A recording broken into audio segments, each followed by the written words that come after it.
That is a weird ass storyline. That's a weird ass something to click on. You told me that you literally searched it out for that.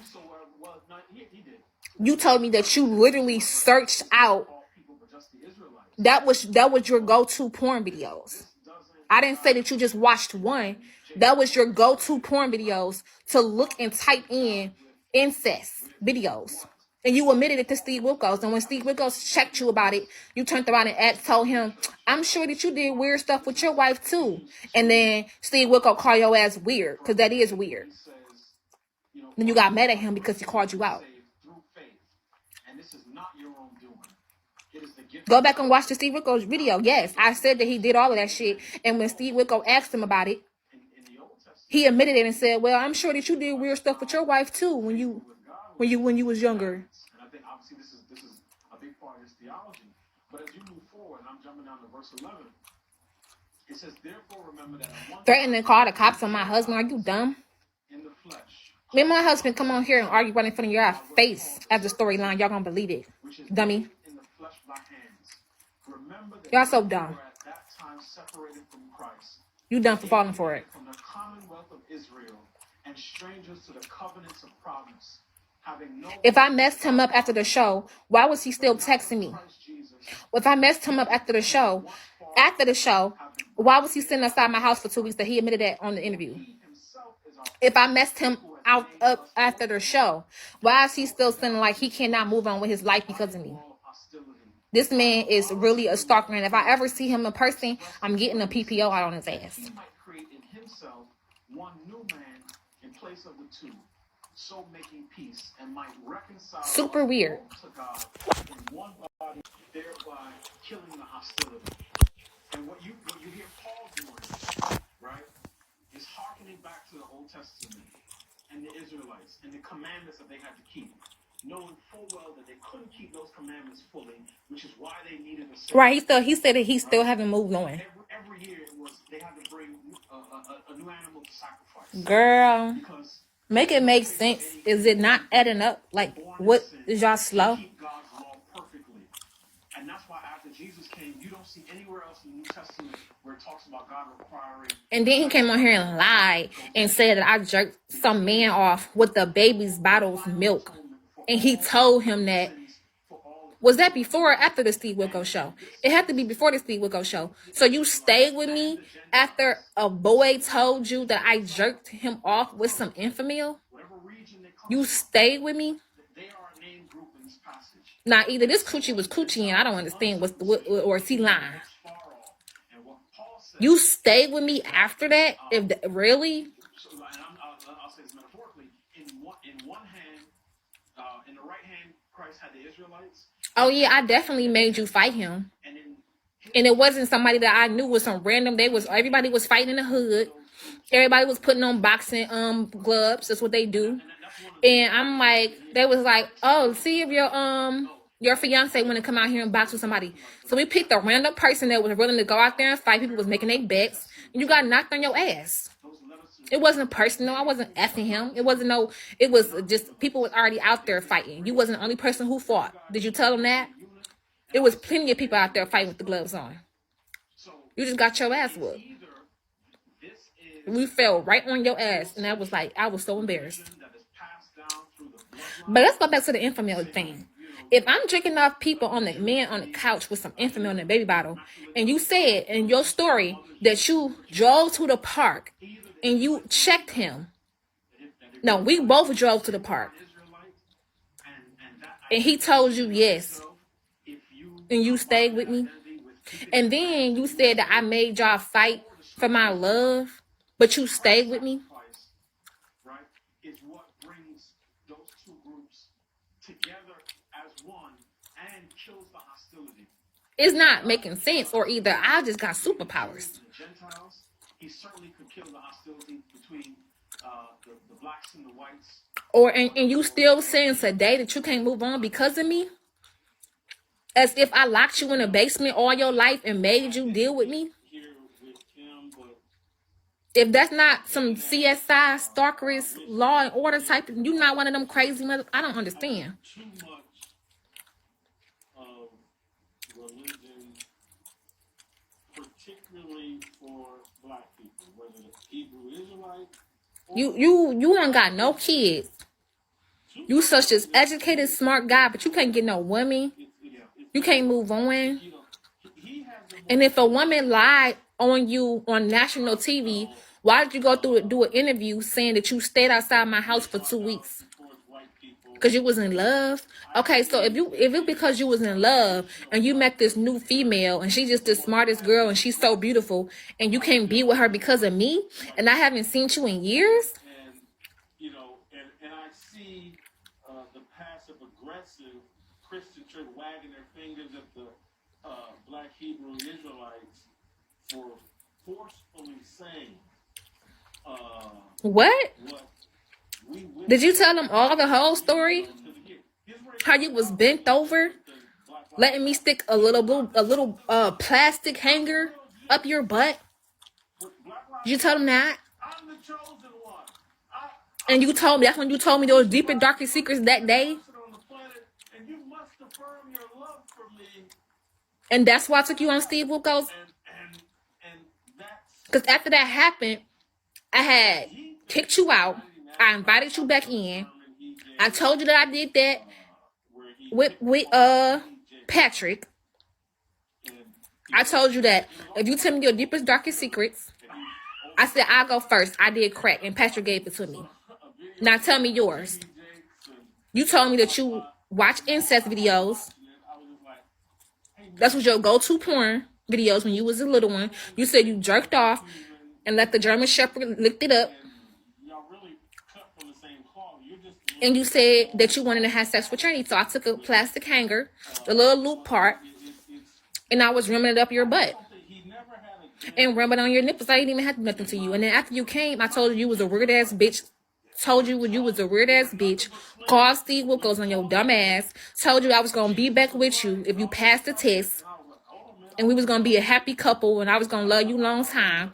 Took your stupid ass on Steve Wilkos show to see if you did it to my child. It came in that you didn't. And just because you still a weird ass motherfucker, I still didn't let your ass back, even when you passed and you sat outside my house for 2 weeks. And now you back out the blue. Did you tell him that?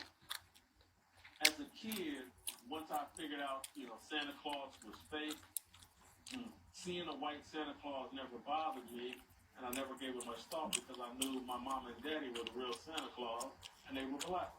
And did you tell them that?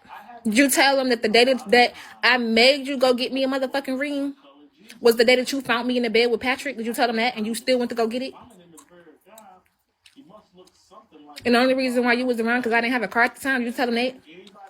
And I told you that and you still was around? Did you tell them that? You the dumb one. And you in love. You still in love. Boy. Move on.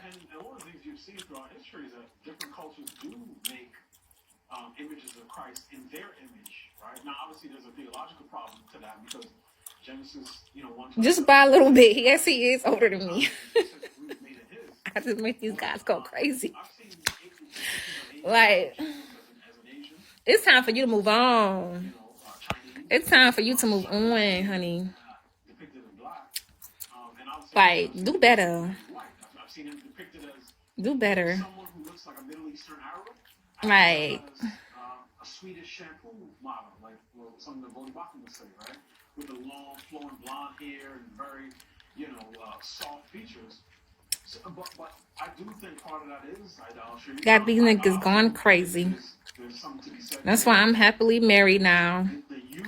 I moved on with my life. Just please. Downtrodden or oppressed, right? I don't think that the critique of that type of imagery, particularly as it's been used against black folk historically, is without merit. I do think psychological warfare is real. And in many ways to wage psychological warfare, and I would argue. And I got a whole nother guy that's on my back right now, who claiming my 2 eldest kids. One because he was there when they was younger. Want me to call him up right now?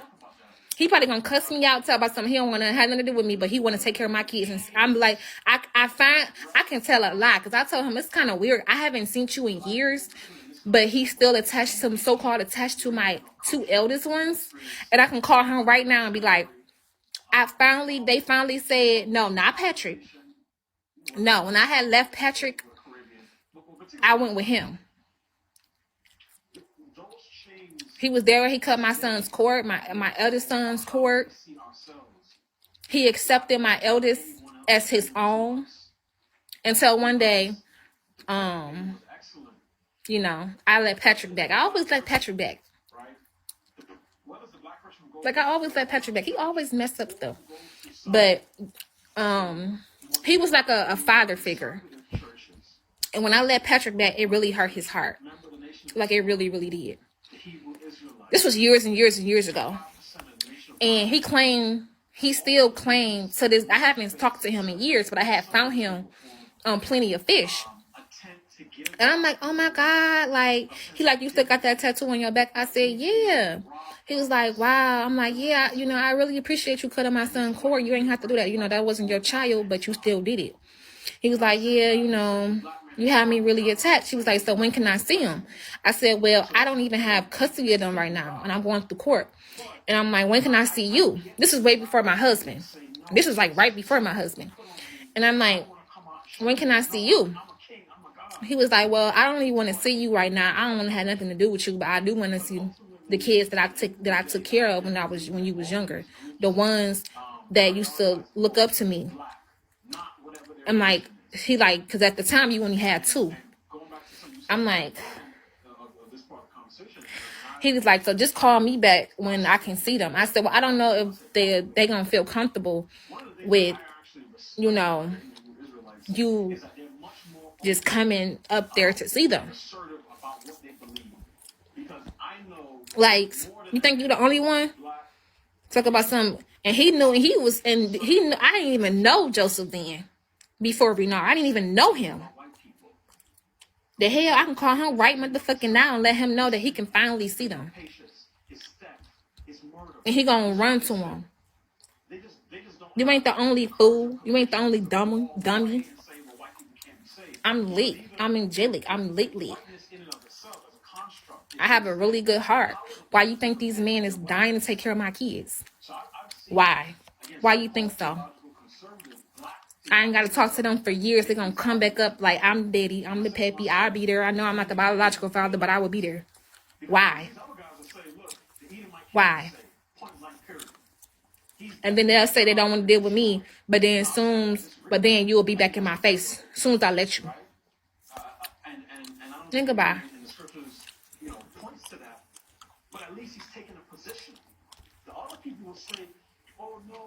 No, they not, but I'm just saying. I just know what the fuck I'm like. I just know what to do. It ain't my fault. It ain't my fault. Shit. Yeah, he not right in the hair. He actually have a shun that went from his brain to some, I think his heart or something like that. And so he mentally off. Like, he get a stipend for that. Today, Joseph get a stipend because of that. And he did not work. He just said he worked. Yes, he get a stipend. Girl, my husband is here.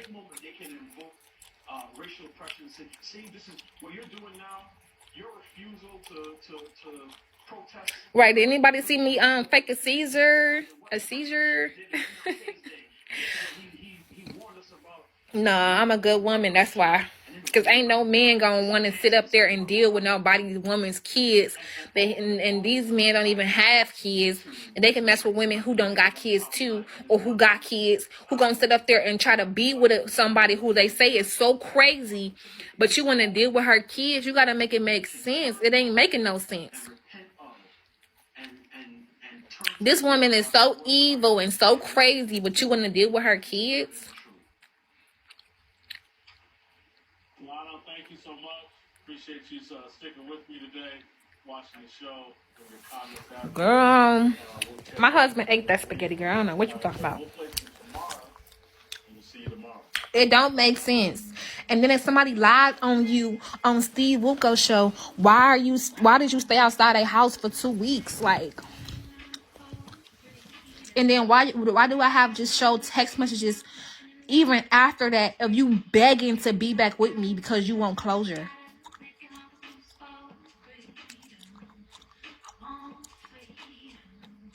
Why?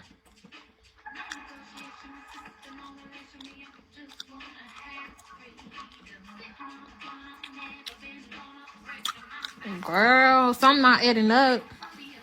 Either I was the best they ever had, the best woman they ever had, or they lying. Because I don't understand. Especially off no kids you haven't seen. Girl, bye. Now I see people taking care of my kids, seeing them on the side. You know what I'm saying, all this time. You haven't even seen them in person in 7 years. I don't really talk to camera, so I'm having a conversation with you guys.